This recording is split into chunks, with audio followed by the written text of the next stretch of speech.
Hey guys, it's Alex from Alpha Comics and Games.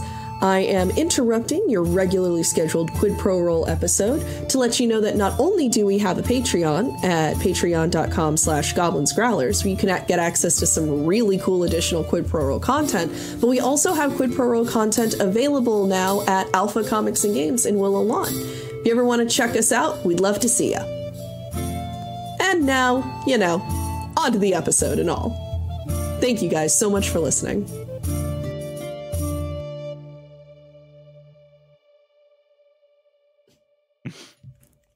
A silence settles over the group as everyone thinks about the implications of that. Mm-hmm. And Alex has Snowpiercer flashbacks. I'm never reading that graphic novel again. No one can make me. It's like watching. Alex, I've got a homework assignment for you. It's like watching Grave of the Fireflies. I did it once. It was wonderful. I'm never watching it again, and no one can make me. If it makes you feel any better, Alex, I've got the exact same opinion about Reddit.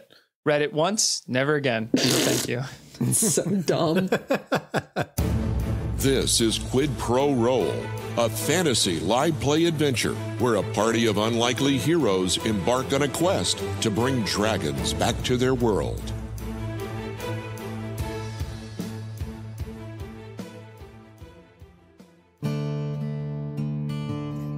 Well, howdy, listeners. Welcome to the Daily Crier Listen Show, where all the news and Variant and beyond can make its way right to you. And I've got a lot of cleaning to get to, so I'm going to make this one quick, but last time the party made their way finally into the castle of Maryne and got to have a cozy little talk with Knight Argent of the Ilarian Knights. And by cozy, I mean, irritating. Though eventually they got to mosey their way further in, meet Lilla, and have, well, I'd say a significantly less irritating conversation.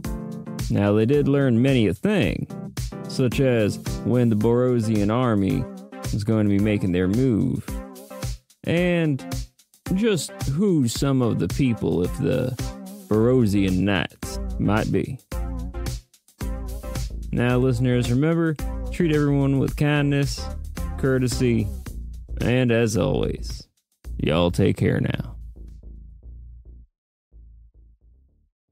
The morning dawns after a night filled with trepidation and nervousness. Sleeping in the city of Maryne, even in the comfortable quarters that are provided to you by the castle, are... The whole situation feels wrong, uncomfortable. Not so far as unpleasant, but definitely not the most peaceful rest you've ever had. The morning sun peeks through the windows and awakens all of you to a breakfast being served downstairs of pastries, fruit, cheese, juice, water, milk, and some kind of frothy, bubbly, pseudo-beer kind of thing? You're not entirely certain. That's just what every microbrew makes. Mm-hmm. Well, I love breakfast. Favorite meal of the day. I didn't know the Ilarian Castle serves kombucha. That's awesome. Boat should finally use his scroll of ham scrying. It'd be great if he uses it. It's just like, yeah, on the table, dumbass. And then it's just a picture of a middle finger. Consider it scried. I'm curious about the, what's sort of the resolution on the scroll of ham scrying? Like, if it's a whole pig, will it find it? If it's bacon, will it find it? If it's a loin, will it find it? Or does it have to be just in a thing labeled ham? I think the resolution, I think it's 280i. What are you thinking? It's not ham def. 280p. 280 pig. Yeah, 280 pig. Oh no. I mean, you've never used your scroll of ham scrying, so who knows? Yeah, well, I'm certainly not going to use it when there's plenty of food in front of me. I'm going to save that for an emergency. I do like that you get through several instances where famine is a very real threat and you've still held on to your stupid ham scroll. Well, I mean, like if we're in the desert or something like that, what are the chances that there's going to be ham out there? I don't want to waste it. It's like Google, where is my nearest ham restaurant? He's like, what? Ham near me. Yeah, he's like, what are the ham chances? I love the idea that the scroll of ham scrying is actually more powerful than you anticipate, because it doesn't just locate local ham, it also creates ham nearby so that you can go locate it. It creates your own ham scavenger hunt. Yeah. It's actually the magical equivalent of lab-grown meat. Completely magical and artificial. So you all are gathered around the breakfast table with enough space between your plates to set out maps, books, notes, anything that you would need to put together your plan for going after the Temple of Silver Dragons. This looks like everything we would need. Except the crown. For one thing. That's the Temple of Gold Dragons. You guys have the key for the Silver Dragons already. We already got the key, boat. Look, it looks like this.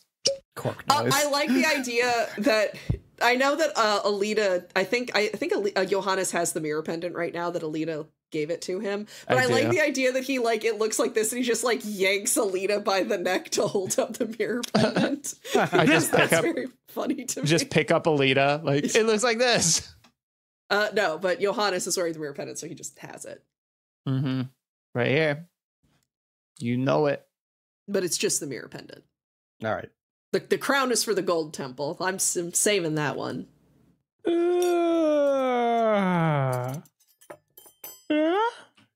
Good morning. Oh no, Ko's just got amateur dentistry going on. What a great throwback to a joke from the warm-ups that the listeners will not ever hear. You know, we gotta keep ourselves entertained. We have to have fun doing this too. It's the only way.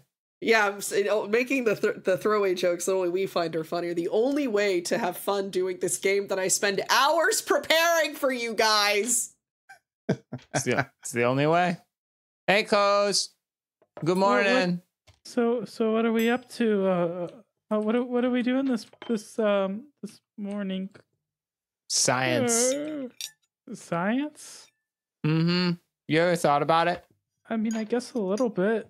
Think again. I guess we're going on a science adventure all the way to the Silver Temple. Oh, well, yeah, that's right. Look, we even got the key. I hold up Alita. Oh. No, Johannes, the pendant. The pendant is the key, not me. Oh. Wait, I also got that. Well, good, because again, that is the key. That's how we're going to get in. Or we break through the door, one of the two. We got options. When are we leaving now, or are you all ready to go? Or today? Is that what we're doing today?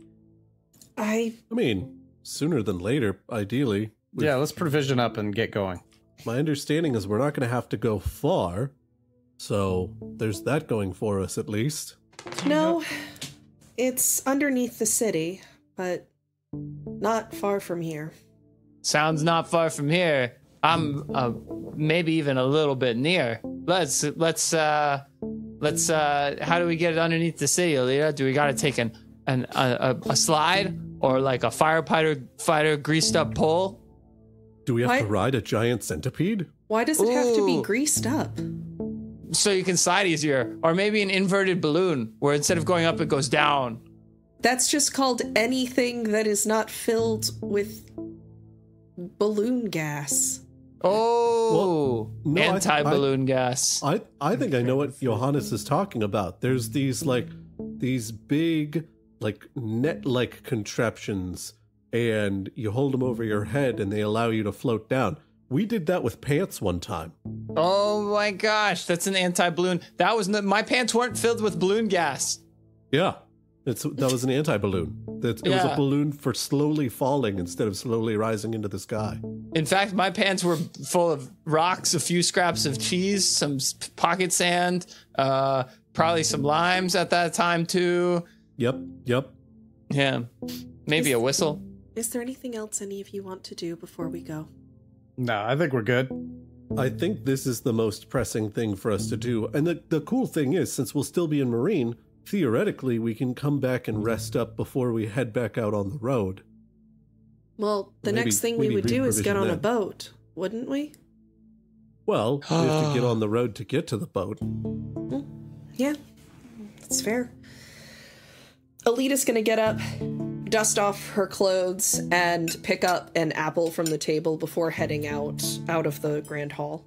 Boat's gonna grab a random assortment of fruit as he leaves. Boat, as you do that, Felix is going to come from the table and bound up your arm and sort of paw at you. You want some fruit, pal? Here you go.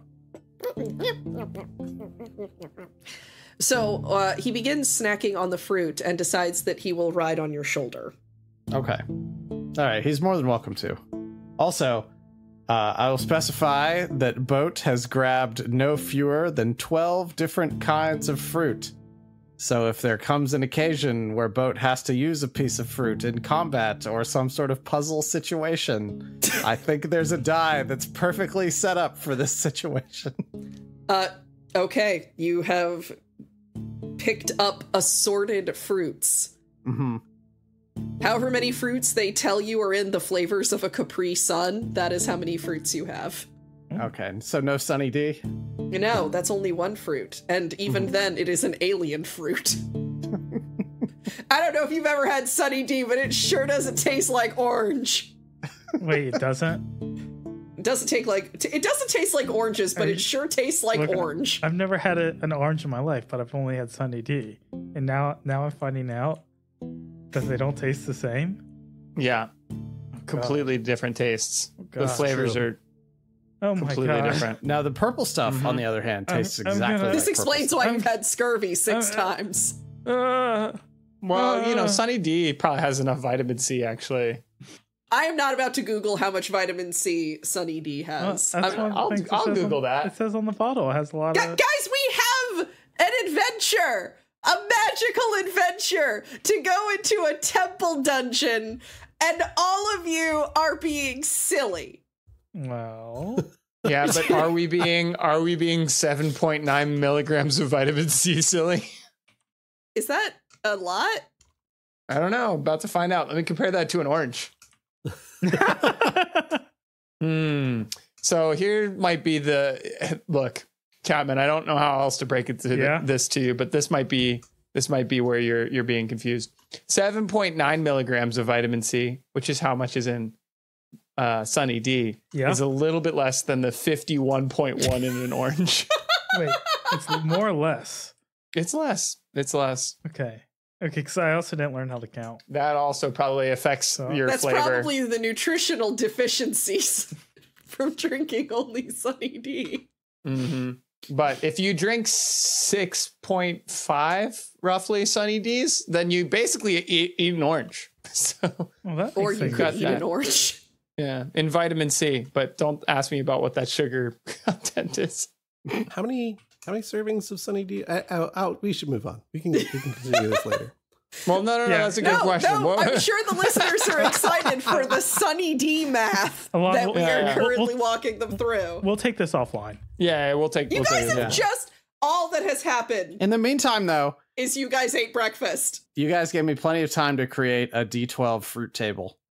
You guys know, listeners, I want you to know this table because it's beautiful. 1, bunch of grapes. 2, banana. 3, apple, red. 4, apple, green. 5, orange. 6, lemon. 7, tangerine. 8, the Sunny D fruit. 9, chromatic dragon fruit. 10, tomato. 11, avocado. 12, pomegranate.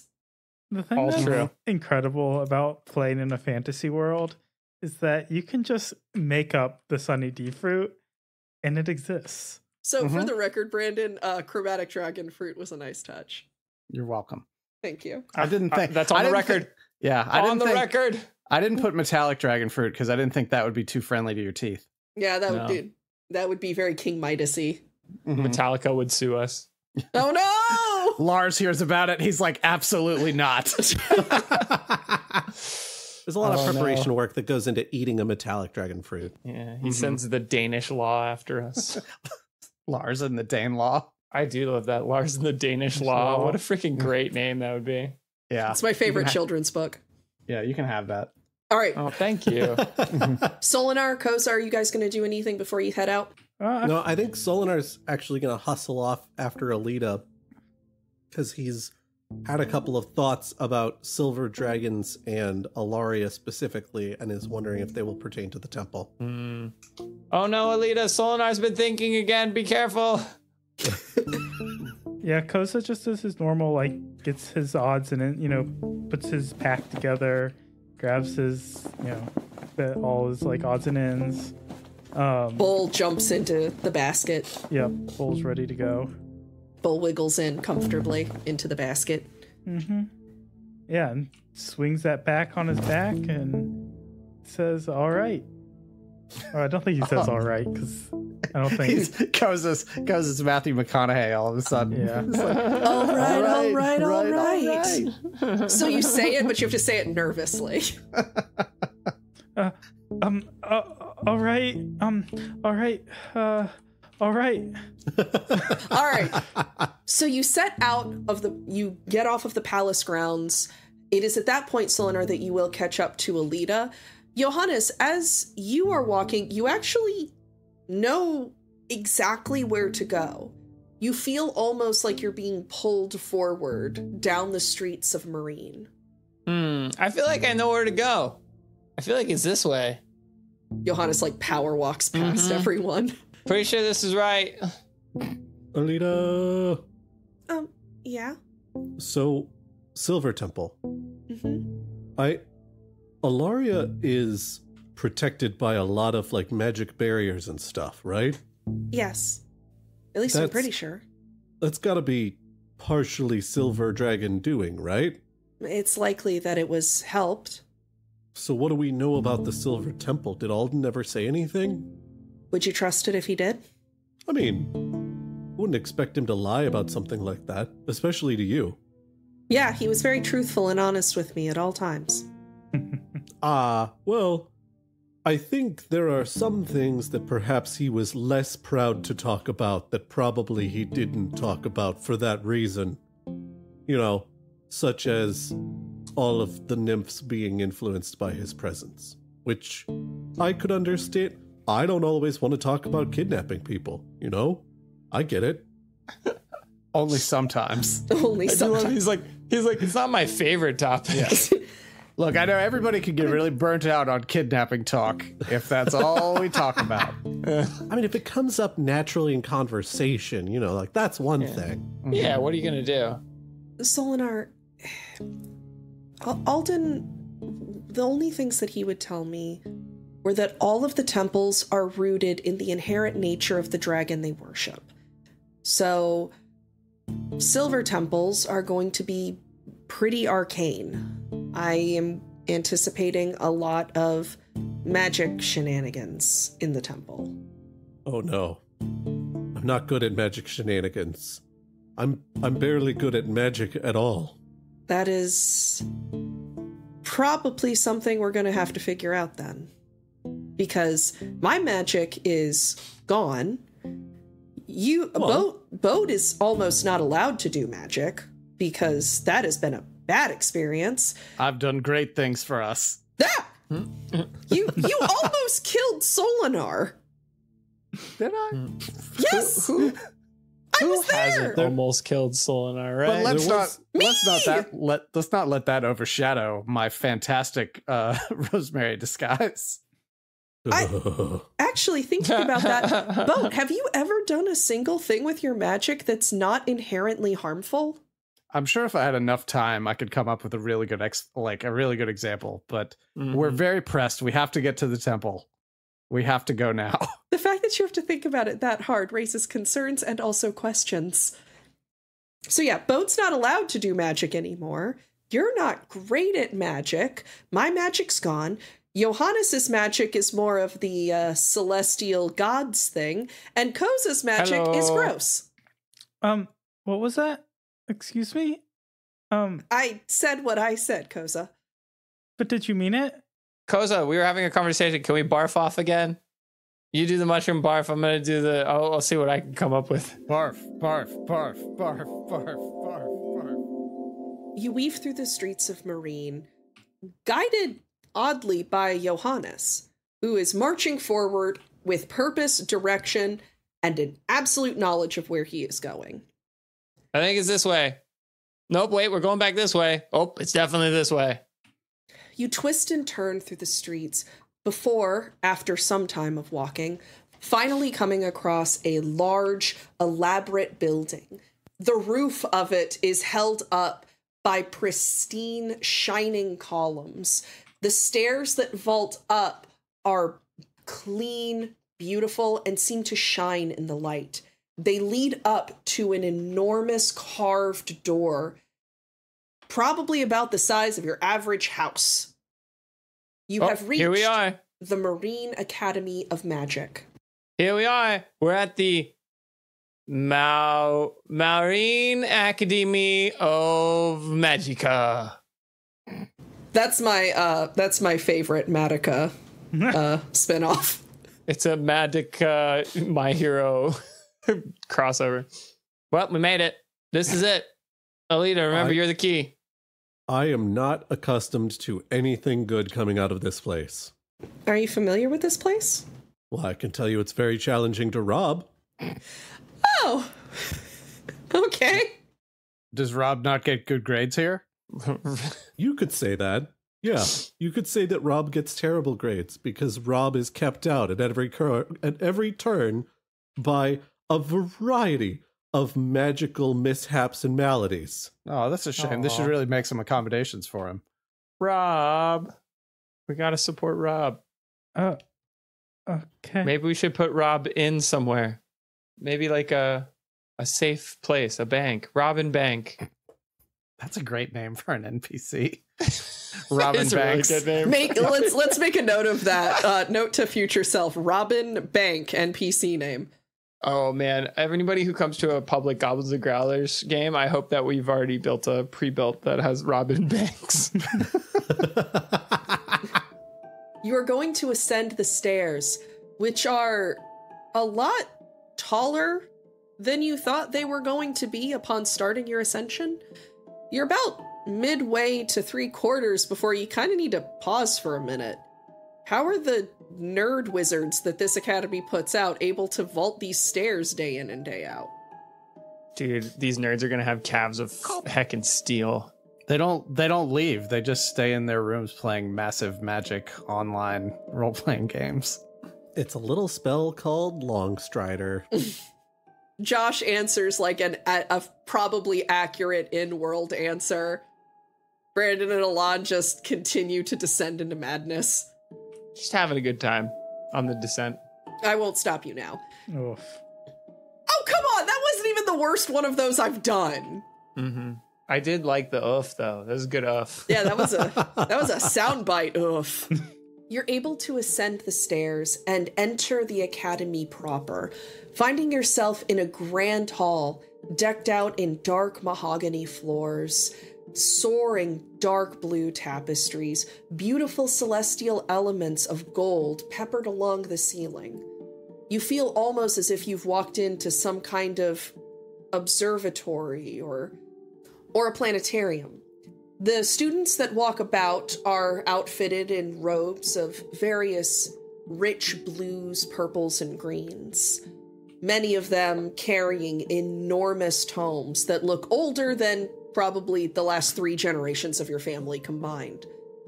Everything is quiet, but with this energy to it, this hum of learning and excitement and magical invention.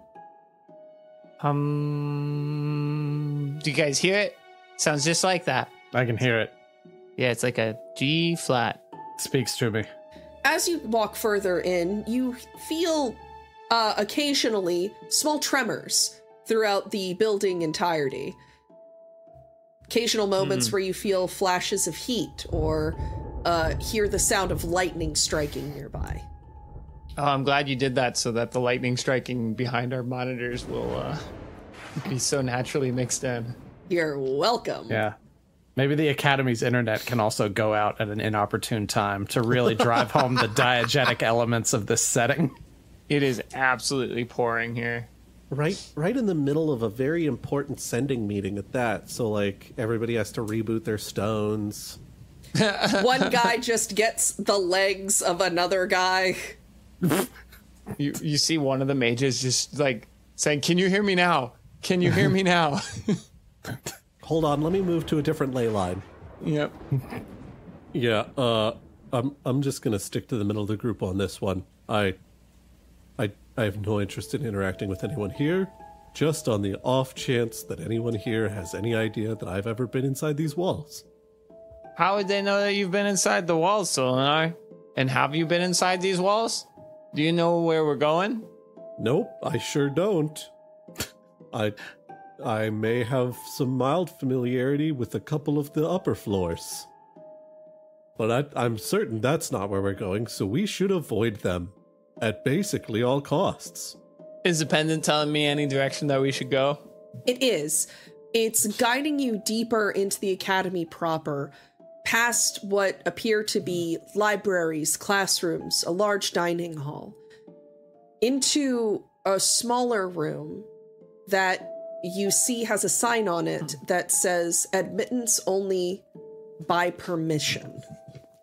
As we're walking, Johannes, who's being guided by the mirror pendant, is he's sitting there and he's like, "Okay, now group, if you look to our left, you can see, let's see, what the heck is this? A dining hall. This is the dining hall where all the students come when they're famished from magics all day, and they stuff their faces full of bread sticks mostly, because they don't like to, they're kids. They just want pizza every time. On our right, you can see over here, let's see, what is this? This is the gym. This is where people, it doesn't get a lot of use here at the Magic Academy. Over here, got, what is this, a classroom? This is what a normal classroom looks like. Make sure that when you enroll your kids, you say, make sure to come to these." That's important. Roll a performance for me real quick. Don't really feel like I'm performing. I'm just trying. Well, I guess I'm performing a service. I'm doing tour guide-y stuff. I want people to know about the academy. How about a natural one? You're also a halfling. I am a halfling. Wow. Performance. We got so much you, easier. Gabe. Well, let's see if I do it again. I didn't. 20, but not a natural. All right. Everybody, Gabriel reminded me that I am half the height of a normal man, and therefore I have twice the luck. That's how that works. Mm-hmm. So Johannes is doing such an amazing job as a tour guide and is accurately pointing out everything. So much so that people think that you are either prospective students or the parents of prospective students. Nobody gives you a second glance for the most part and gets you through the entirety of the academy until you get to this one, no admittance except by permission door. Best part about that is how Alex just called Boat old in the best way possible. Mm-hmm. Solinar could be a dad. The faculty doesn't know. They got no idea. So could Boat. He might be. Who knows? Boat doesn't even know. There's no way Boat's a dad. In this world, that'd be crazy. Let's stick to things that are actually possible, Alex. Yeah. Boat may be a daddy, but he's not a dad. Oh, not that one. Absolutely not. He could be a dad, but he's definitely not a father. No, what's the Yondu line? He might be your father, but he ain't your daddy. Yeah. He might be a papa, but he's not your father figure. Thank you for that weird chat GPT translation of that line. Yeah. Just call me chat. All right. So there you all stand in front of the door with the sign. Well, since we're on official tour business, I guess that's us. We're permission granted to me by me. And I moved the sign and I walked through. Permission granted to me by me, and then that little chuckle is my favorite thing ever. It brought me so much joy. And the idea of Johannes, like, chuckling like a little evil, like, gremlin is wonderful. Inspiration point, Alon. Heck yeah! Oh, I love being a tour guide. This has worked out very well for me. The room that you step in is vastly different from what parts of the academy you've seen thus far. This room is entirely hewn out of stone, with very few things noting it except for a couple of boxes and bags, one very, very real-looking dragonborn mannequin, and a couple of other things. Like, it's very clearly used for storage. But further back, you can see behind all of this random stuff is a door. Just a simple wooden door. Goes up and knocks on it. As you knock on the door, you see a shift and a movement in the wood, almost as if a face is being formed out of it. It's almost like that because that's exactly what happens. Imagine like you're holding like a piece of like a popped balloon and you push your face into it and it's that weird outline of your face. Or if you watch the first Mummy movie, the guy's face in the sand, or Freddy Krueger pushing through the walls. You guys get the general idea. That, but wood, and with open eyes looking directly at you. I don't know. Can we have a few more examples of what this is like? Mm-hmm. Is it saying, here's Johnny? Is the door we just proceeded through out of the academy and into this room, is that lockable? Yes. Solinar's going to lock it. Okay. Even if that takes lock picking it to lock it. So the face appears in the door and you're... yes. What can I do for you? Alex, great voice. Yeah. First. Winston Churchill, the door. Hello. Winston Church door. Hello, how are you doing? Oh, it's been quite some time since I've been awake, but I am happy to be of service, young master. What can I do for you? We're trying to find our way to the temple. Whoa, there are quite a few in the area. Temple to Umberly, temple to Bahamut, perhaps a temple to, Tyr? You seem like the upstanding type. Thank you. Which one, is there one you would recommend? Well, I'm a little bit partial to Mistra myself. Okay. Mistra. Is Mistra where we're trying to go? No. Mistra's the goddess of magic. Okay. You're trying to find a temple to dragons. Okay. Okay. Do I remember the name of the temple? I'm trying to remember the name of it. Does it have a name? The Temple of the Silver Dragons? Okay, so it's just this. Okay, cool. Its title is just what it is. Like, it doesn't have any cool name. I was thinking of a dragon temple. Oh, as I said, there is a temple to Bahamut. Oh, no, I was thinking like a silver dragon temple. The face pauses and kind of looks at you askew. You are looking for the Silver Dragon Temple, are you? Yes. How do I know that you are trustworthy? Oh, I got this one. Because we're trustworthy. I mean, he could roll an insight check on that. Very convincing. But perhaps you could offer some other form of identification. Oh, here's my references. Oh. And then Johannes picks up Alita and puts Alita in front of him. Hi. Hello, ma'am. It feels like once again, the voice in the sky is being made to talk to itself. You got this, Alita. I am a priestess of the Silver Dragon Alten, last of his kind. We would like to enter the Metallic Dragon Temple now, please. Thank you very much. Crushing it. So she crit failed. Likely story. Wait, what seems to be the problem? Hi, magic talking door. We would like to proceed, please.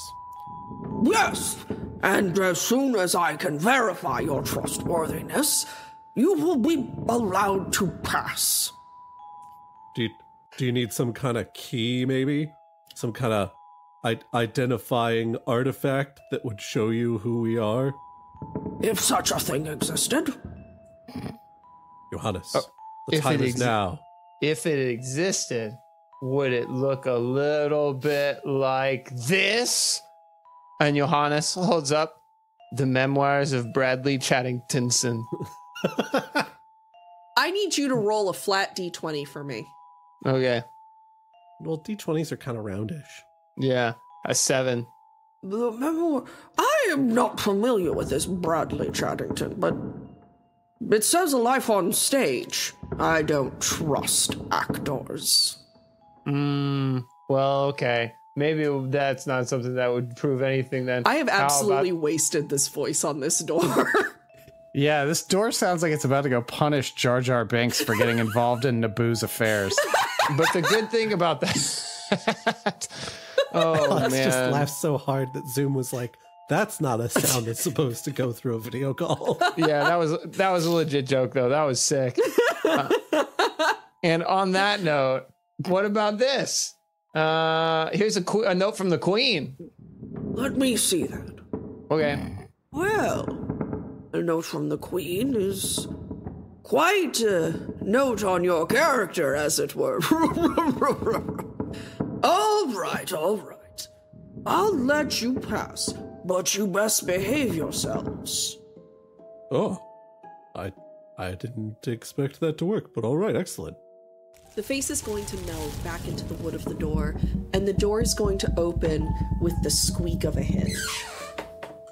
Ooh, need some more. They need to grease this up like they do the firefighter poles. It leads to a staircase that spirals downward, so deep into the ground that you cannot see the end of it. Hello? Wow. That's deep. Your voice echoes downward, and then, for a moment, it shoots back up at you. The echo comes back towards you as if it is being pushed upward. It goes past you and up into the unfathomable darkness above you. Did you guys hear that? I just talked to myself. Solinar pulls a ball bearing out of a pouch in his pack and just drops it down the darkness. As you drop it down the darkness, you hear nothing. Until the soft swish of the ball bearing zipping immediately past your face and sailing up into the sky. Oh, Wait, what was that? Swish. I was thinking, you drop a rock down a large crevasse to see how deep it is. I was like, I'll just pull out one of these here ball bearings and drop that down there. And, it came back up. It's a ball bearing. It doesn't exactly have a whole lot of wind resistance. Is there any, rocks around? There are not, other than the ones that are being used to create the room you're in. Yeah, just rip one out of the wall. That'll be fine. They're sealed with, cement and stuff around them, so... And how far across is this crevasse? 12 feet. Okay, and is there anything on the other side? More stairs. It's a spiral staircase. I guess we just proceed down and look out for whatever thing is pushing things back up. But we didn't see the ball bearing come back up. I did. Oh, yep, that is what that was. It zipped right past my face. That was sure a thing. I was mildly concerned for a moment that I was going to be old one nostril Solinar. Ooh. Solo instead of Solinar, solo nostril. Yeah, basically. It's not the sort of nickname you want to get in a rough and tumble group. So yeah, I think we just head down and find what we can find. Yeah, So worst case, we jump down there and it just shoots us back up. Oh, I don't like that idea. So you begin your descent. Solinar certainly does. All right. Johannes, Boat, Koza? Yep, following right behind. Following. I'm going. So all of you begin to go down the stairs, and you're going down for some time. Enough time that you're now going upstairs. Something is changing the direction that you're going, but if you look behind yourselves, you see where you've come from. You realize now that instead of going deeper and lower, you are higher than you were. Does anybody else feel like we're not making much headway? Well, I in fact feel like we're making negative headway. Yeah, like tailway. Yeah. That door jammed us up. We got door jammed. You see Felix standing just as you all are, but on the other side of the stairs. And I don't mean in the sense that he's across the chasm. He's going up the wrong side of the stairs, appearing to you as if he is upside down. Oh, Okay. No. I love this. I actually really love this.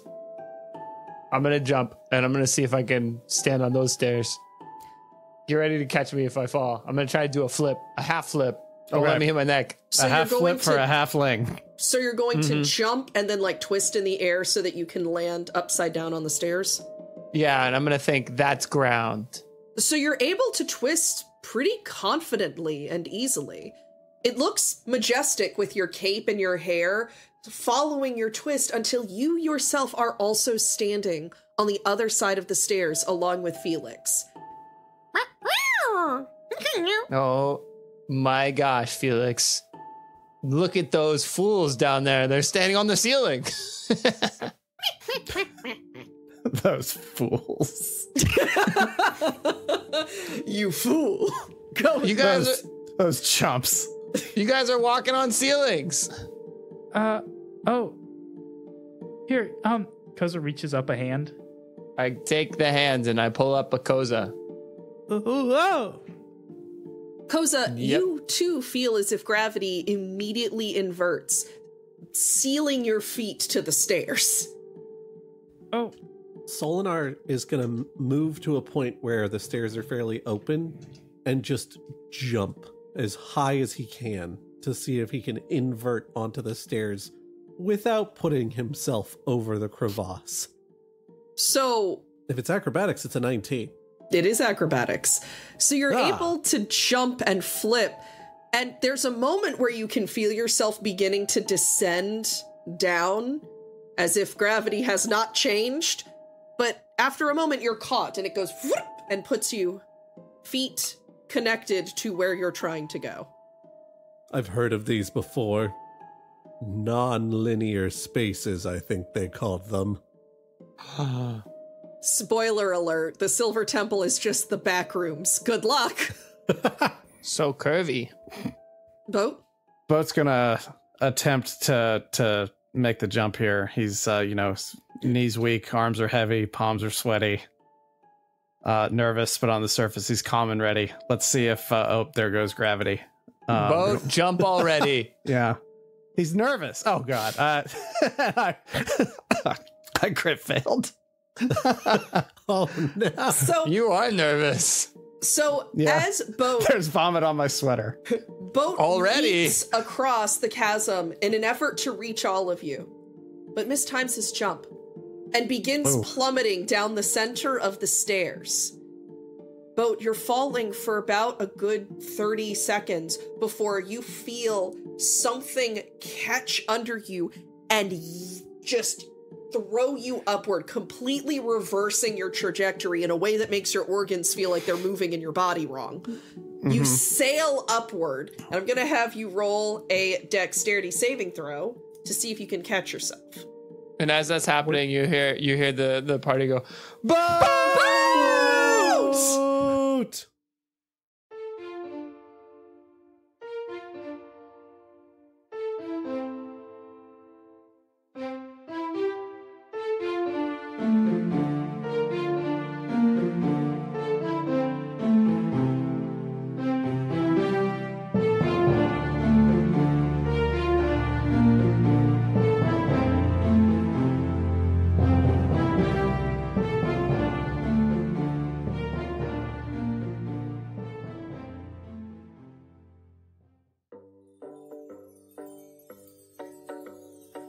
Quid Pro Roll is a co-production of Alpha Comics and Games with Goblins and Growlers.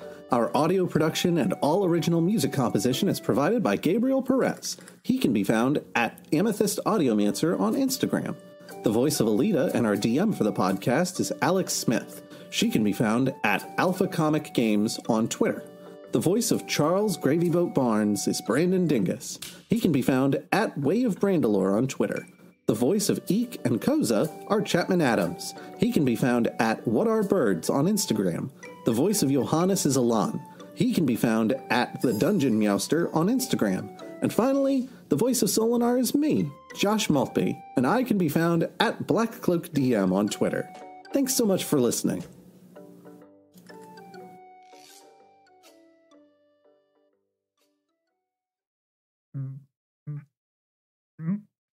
No, don't actually make barf sounds. There are people who are sympathetic, nauseated. I wasn't sure what was going on there. Yeah, don't actually make barf sounds like that. Gabe just used the cork Johannes' noise. bleh that he does that sounds just like an over-enthusiastic vampire. That's fine. But, like, there are some people who are sympathetic, like, that have sympathetic nausea. I know this because I am one of them.